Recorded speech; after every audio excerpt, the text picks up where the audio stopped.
नमस्कार, MK exam मंथन में आपका स्वागत है। मैं मनोज कुमार। आज हम लोग देखेंगे बायोलॉजी, और बायोलॉजी में कक्षा 11 की बायोलॉजी हम लोग पढ़ रहे हैं, जिसमें द लिविंग वर्ल्ड यह फर्स्ट लेसन है। और इसके अंतर्गत हम लोग एक वीडियो बना चुके हैं और यह दूसरा वीडियो है जिसमें हम लोग देखेंगे जैव विविधता। तो आइए समझते हैं कि जैव विविधता क्या है और यह मानव जाति के लिए या जीव जंतुओं के लिए कितनी आवश्यक है। आइए समझते हैं वो क्या है जैव विविधता। जैव विविधता विभिन्न स्रोतों से जीवित जीवों के बीच भिन्नता है, जिसमें स्थलीय, समुद्री और रेगिस्तानी पारिस्थितिक तंत्र और पारिस्थितिक परिसर शामिल है, जिसमें वे एक हिस्सा हैं। यानी कि इसमें स्थलीय, समुद्री और रेगिस्तानी में जो भी जीव रह रहे हैं, ये सभी जीव जो है एक जैव विविधता का ही अंग हैं। दूसरे शब्दों में हम कहें इसके शाब्दिक रूप में कि जैव विविधता क्या है, तो जैव विविधता जो है अंग्रेजी का बायोडाइवर्सिटी से बना है, जिसमें दो शब्द हैं, बायो और डाइवर्सिटी। बायो का अर्थ है जैव या जीव और डाइवर्सिटी का अर्थ है विविधता। इस तरीके से जीवों की विविधता ही बायोडाइवर्सिटी या जैव विविधता कहलाती है। इसको और अच्छे शब्दों में समझें या शॉर्ट रूप में, तो किसी निश्चित भौगोलिक क्षेत्र में पाए जाने वाले जीवों की संख्या व उनकी विविधता को जैव विविधता कहते हैं। जैसे मान लीजिए किसी विशेष क्षेत्र में वहाँ पे रहने वाले जीव जंतु हैं। जैसे यहाँ पे इस चित्र में आपको दिखाया गया है कि इसमें ढेर सारे जीव जंतु, चूहा है, पक्षी है, पेड़ है, ये घासें हैं आदि, ये सभी मिलकर जो है एक जैव विविधता का निर्माण करते हैं और किसी विशेष क्षेत्र में ये रहने वाले हैं। तो इसका आशय यह हुआ कि किसी विशेष क्षेत्र में रहने वाले जीव जंतुओं की संख्या को जो है जैव विविधता कहा जाता है। और जैव विविधता बता दें कि ऐसे क्षेत्रों में ज़्यादातर होती है जहाँ पे गर्मी होती है, जहाँ पे बरसात होती है। तो हम बता दें कि जो 0 डिग्री है या भूमध्य रेखा, वहाँ पे सूर्य का प्रकाश जो है वर्ष भर सीधी रेखा में पड़ता है। इसके कारण से इसके 10 डिग्री दक्षिण और 10 डिग्री उत्तर के तरफ जो है ज़्यादा गर्मी होने के कारण यहाँ पे प्रतिदिन बरसात होती है, और बरसात के कारण यहाँ पे जैव विविधता बहुत ज़्यादा पाई जाती है। और वहीं उत्तर की तरफ जाएं और दक्षिण की तरफ जाएं तो बर्फ़ से ढके होने के कारण उत्तरी ध्रुव और दक्षिणी ध्रुव यहाँ पे जैव विविधता की जो है कमी होती जाती है, क्योंकि इधर सूर्य का प्रकाश उतना नहीं पहुँच पाता है, जिसके कारण से यहाँ पे बर्फ़ जो है जमी हुई है। तो हम सीधा यह जानें कि जो भूमध्य रेखीय क्षेत्र है, यहाँ पे जैव विविधता बहुत ज़्यादा पाई जाती है। आगे देखें जैव विविधता के स्तर। जैव विविधता के 3 स्तर है, जिसमें पहले स्तर की बात करें तो आनुवंशिक विविधता या जेनेटिक विविधता या जेनेटिक बायोडाइवर्सिटी।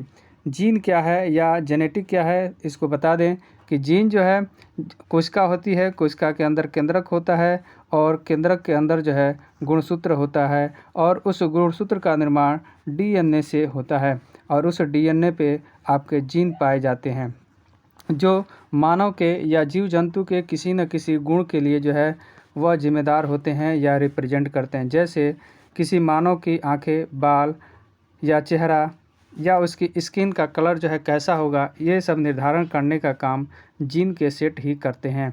तो इस तरीके से उसमें जिस तरह की विविधता आती है वह जो है जैव विविधता या जीन की विविधता कहलाएगी। आनुवंशिक जैव विविधता में किसी प्रजाति के जीवों का वर्णन किया जाता है।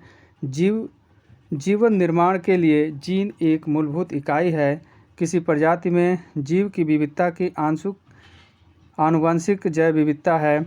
इसलिए हर जो इंसान होता है, जो प्रत्येक इंसान है, लेकिन उसमें जो है कुछ न कुछ भिन्नता पाई जाती है। उसी तरीके से चावल, गेहूँ, मक्का, जौ आदि, मटर, इन सब में जो है देखते हैं कि भिन्नता कुछ न कुछ पाई जाती है, जबकि ये सेम होते हैं प्रजाति के रूप में, लेकिन इनके जेनेटिक रूप में कुछ न कुछ भिन्नता पाई जाती है।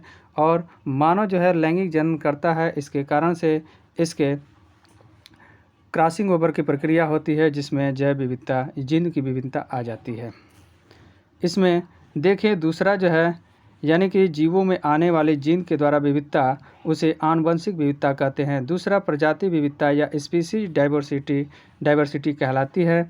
इसके अंतर्गत आप देख रहे हैं किसी विशेष क्षेत्र में रहने वाले बहुत सारे जीव हैं, जैसे पेड़ पौधे हैं, यहाँ पे मानव है, ये गाय है, पक्षी है आदि, ये सब जानवर जो हैं एक विशेष क्षेत्र में है और ये अलग अलग प्रजातियों के हैं।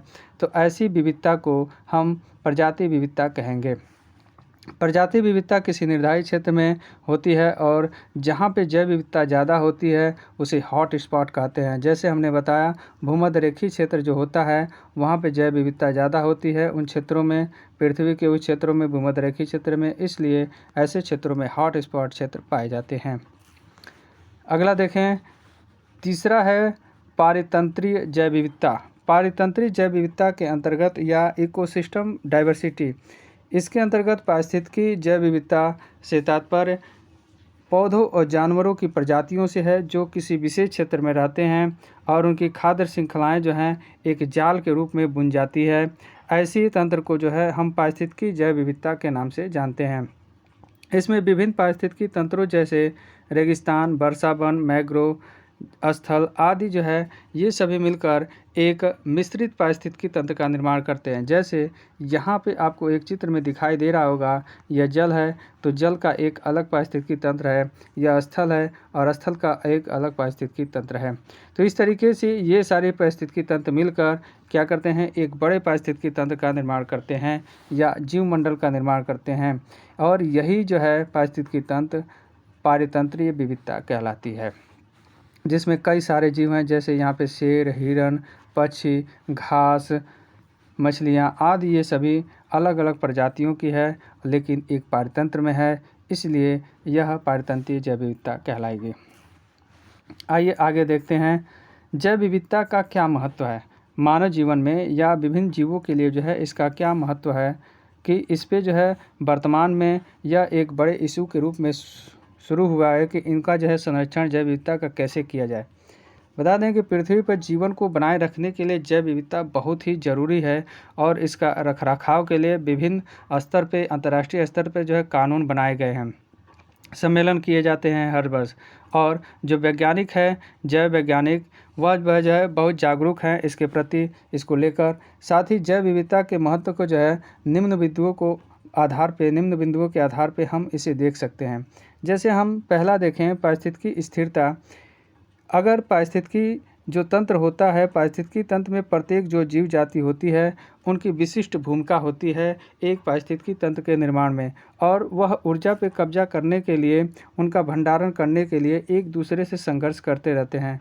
जैसे जंगल में कोई शेर रहता है, वह दूसरे जीवों को जो है खाने के लिए, पकड़ने के लिए उनके पीछे दौड़ता है, अर्थात वह अपने ऊर्जा के लिए या भोजन के लिए संघर्ष कर रहा है और उसका जो है वह भंडारण करता है या उनको खाता है, जिनसे उसके शरीर में कार्बनिक पदार्थों का निर्माण होता है, साथ ही उसका विघटन भी होता है। और इस तरीके से पारिस्थितिकी तंत्र जो है इन सब को पूरा करने के लिए समर्थन करती है, क्योंकि अगर पारिस्थितिकी तंत्र में हिरन नहीं रहेगा तो शेर जो है उसे नहीं खाएगा। इसका मतलब यहाँ पे हिरन भी है और शेर भी है, यानी कि पारिस्थितिकी तंत्र इसका समर्थन कर रहा है।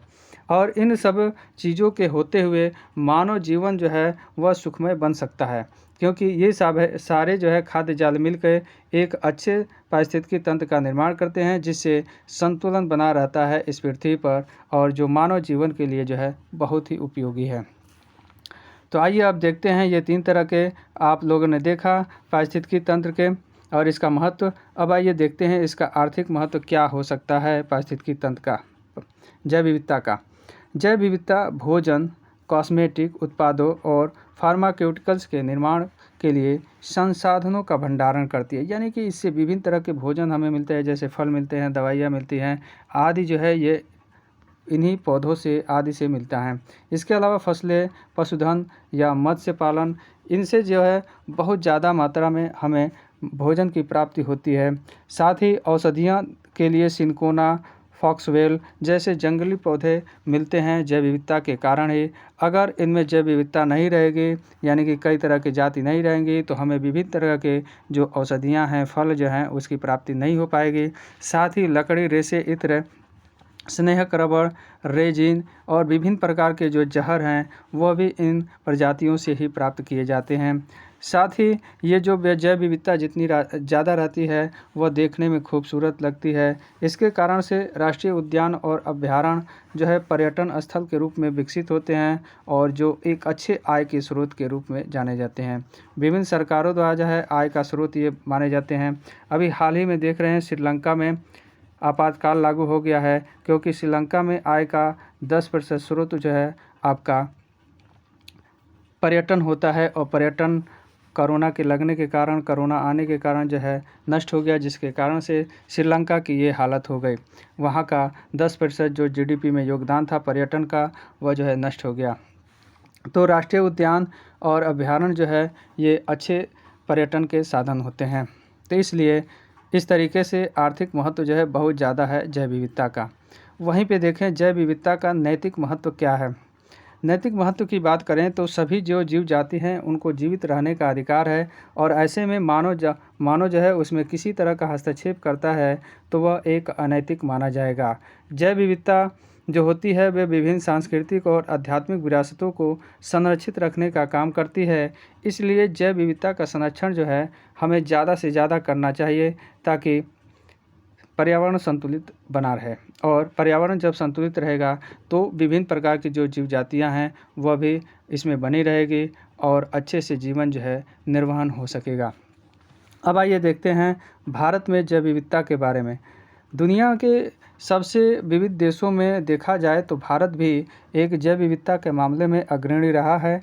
यहाँ पे पौधों की प्रजातियों की समृद्ध जो मामले पाए जाते हैं तो उसमें 9वें स्थान पे भारत है, और विश्व में 25 जैव विविधता वाले हॉट स्पॉट पाए जाते हैं, जिसमें भारत के 2 हॉट स्पॉट हैं, जिसमें पश्चिमी घाट पे और हिमालयी क्षेत्र में। हॉट स्पॉट ऐसे क्षेत्र को कहते हैं जहां पे जीवों की सबसे ज़्यादा संख्या या विविधता पाई जाती है। ऐसे क्षेत्र को हॉट स्पॉट क्षेत्र कहा जाता है।